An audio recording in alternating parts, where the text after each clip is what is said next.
ఎప్పుడన్నా అమ్మ నువ్వే దిక్కు లేదా భగవంతుడు నువ్వే దిక్కు అనే ఒక శరణాగతికి వచ్చిన సందర్భం కానీ, భగవంతుడు ఉన్నాడు అని అనిపించిన సందర్భం కానీ అనిపించిందండి? ఉన్నాడని ఎప్పుడు మొదటి నుంచి ఉందిగా నమ్మకం, దానికి ఉంది. కానీ నువ్వే దిక్కు, నువ్వు తప్పితే నన్ను ఎవరూ కాపాడలేరు అని 3-4 సందర్భాలు ఉన్నాయి. అన్నీ మనం బయటికి చెప్పగలిగినవి కాదు.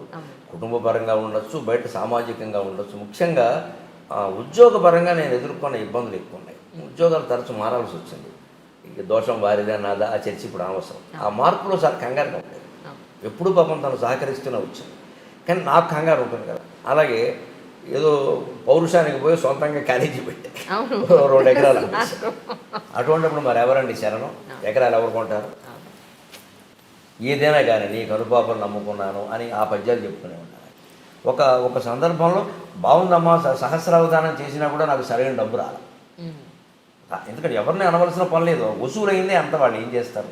ఆ అవధానం చేయించడమే చాలా గొప్ప విషయం. కాకినాడలో ఐడియల్ కాలేజీ లెక్చరర్లు చందాలు వేసుకుని చందాలు వసూలు చేసి జరిపించారు. అంతకంటే ఎక్కడ చేస్తారు? వారు నాకు చాలా మహోపకారం చేశారు. నేను సాహసం చేసింది నేనైనా వాళ్ళు నడిపించాలి కదా, మరి కార్యక్రమం నడిపించాలి. డబ్బు అనుకున్నది రాలేదు, అది అనుకున్నది తక్కువే, అది రాలేదు. కానీ అప్పుడు కూడా నేను సరస్వతీదేవి దగ్గర నిలబడి ఏం చేస్తే ఏం ఉపయోగమా, ఈ స్థాయిన్ బొడగంటినంటని మహాసంతోషమున్ పొందితన్ గేయంబున్నను గాయములు తొలగునే గీర్వాణి సంపన్నతా స్థాయిన్ నాకు అనుగ్రహించి జనని సంసారమున్ బ్రోవవే. ఇక అన్నీ ఉన్నాయి కానీ అంటే కావలసినంత డబ్బు లేదమ్మా, ఉండకపోతే మరీ పేదవాళ్ళమేం కదా. ఆ పేదరికం మాకు ఎప్పుడు తెలియదు. మా నాన్నగారి నుంచి వారసత్వంగా వచ్చిన పొలం ఉంది, ఆ ఇబ్బంది లేదు. కానీ అధైర్యం ఉంటుంది మనసులో. ఈ పొలం 2 ఎకరాలే కదా, ఇది మిగులుతుందా? పిల్లలు పెద్దవాళ్ళు అవుతున్నాడు, సరిపోతుందా? ఈ వేళ ఉన్న ఫీజుల్లో 2 ఎకరాలు ఏముంటాం ఈ వేళ? అంతే కదా. ఈ భయం నేను ఒక 40 ఏళ్ల వయసులో నాకు ఈ భయం ఉంటే ఆశ్చర్యం లేదు. నేను సరస్వతీదేవి దగ్గర మొత్తుకున్నాను. సంపన్నతా స్థాయిని నాకు అనుగ్రహించి జననీ సంసారమును బ్రవవే. సంసారం గడవడానికి అడుగుతున్నానమ్మా, నేను కోట్లమ్మని నేను అడగడం లేదు. మరి డబ్బు మాత్రం ఉండాలి. ఆశ్చర్యం ఏంటంటే ఆ పద్యం ప్రభావం, మన చిత్తశుద్ధి ప్రభావం, అమ్మవారి అనుగ్రహం ఏమిటో మనకు తెలియదు. కానీ ఆ పద్యం నేను 97లో 98లో రాశాను నేను సరస్వతీదేవిలో. ఈ రోజుకి మళ్ళీ ఎదురు చూసే పని లేదు డబ్బు విషయం. ఇప్పుడు మనమే ఇచ్చే స్థితిలో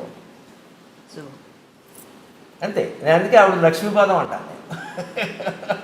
నేను పిల్లలకి అదే చెబుతాను, ఒరే అమ్మది లక్ష్మీపాదం రా అంటాను. అండంలో నా స్వార్థం ఏంటంటే అమ్మని జాగ్రత్తగా చూసుకుంటాను, కాస్త కలిసి వస్తుంది ఆయన. అమ్మది లక్ష్మీపాదం రా, అమ్మ ఎక్కడ ఉంటే అక్కడ డబ్బు కురుస్తుందిరా అంటాను. మీరు అలా చూడకపోయినా చెప్పకపోయినా చూసుకుంటా ఉంటారు మా అబ్బాయి, కానీ నేను చెబుతూ ఉంటాను సరదా. అది వెనకాలండి ఒక యోగం ఏమిటంటే భార్యకి అనుభవించే యోగం లేకపోతే భర్తకు కూడా రాదండి. అంటే ఆవిడ సొంతంగా ఉద్యోగం చేస్తే అది వేరే విషయం. నా సంపాదన మీద ఆవిడ ఆధారపడిన పరిస్థితిలో ఆవిడ జాతకం కూడా మంచిది చేయండి, నాతో పాటు ఉండి అని అనుభవించే యోగం ఉంటే నాకెవడన్నా 10 రూపాయలు ఇస్తాను, లేకపోతే నాకు ఇవ్వు. నేను ఇస్తే ఆవిడకి కదా ఇచ్చేది. అంటే ఆవిడ యోగం మంచిది.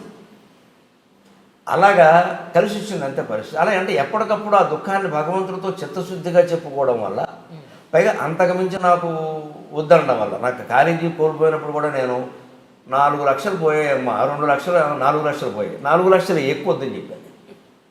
ఎక్కువ వస్తే మళ్ళీ ఏదో చేస్తాం. ఆవిడ ఎప్పుడూ ఎక్కువ ఇచ్చింది, అది వేరే విషయం. కానీ ఏమీ చేయాలనే దురాలోచన మనకు రాలేదు. ఆ సంతృప్తి ఎప్పటికి కాలేదు. ఈ మధ్యకాలంలో అవధానంలో తగ్గాయి అంటారండి? బాగా తగ్గాయి. నా మటుకు నేను ఇప్పుడు ఈ క్షణానికి అవధానం చేసి 10 నెలలు అయింది, సుమారుగా ఏడాది. బాగా తగ్గాయి. అంటే అవధానాల మోజు కొనసాగినప్పుడు 95 నుంచి 2005 వరకు అది కొనసాగింది. అది అప్పుడు అవధానం చేయకపోయినా ప్రతి సాహిత్యవేత్తని అవధానం రాదని అడిగేవాడు. అసలు అదొక యుగం. ఆ 10 ఏళ్ళు అదొక వైభవం పట్టింది. తర్వాత ఏ కారణం వల్ల తగ్గడ ఈ ప్రవచనాలు రావడంతో ఏమైందంటే, సహజంగా ప్రవచనకర్తలందరూ అవధానాలు చేయలేరు, అవధానం వేరే విద్య. కానీ అవధానాలందరూ ప్రవచనాలు చెప్పగలరు, అది పెద్ద సమస్య కాదు. అందుకని ఎక్కువ మంది అడగడం, ప్రజలకు కూడా అవధానం అనేసరికి 8 మంది ఉండాలి, పృచ్ఛకులు, పండితులు ఏమి ఉండాలి, కనీసం 4-5 అయినా మంచి పండితులు ఉండాలి.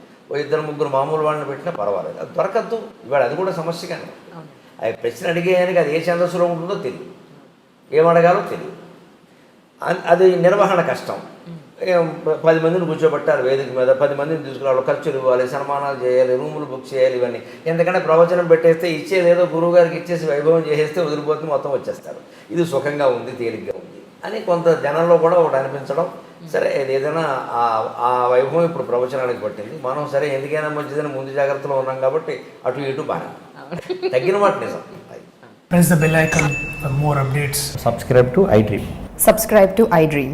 Please subscribe to iDream. Subscribe to iDream. Please subscribe to iDream. For more such videos, please subscribe to iDream. For more videos, please subscribe to iDream. And you're watching iDream Media. Please like, share and subscribe to the channel. And don't forget to subscribe to iDream. Please subscribe iDream Media. Do subscribe to iDream. Subscribe to iDream Media. Do subscribe to iDream Media. Don't forget to subscribe.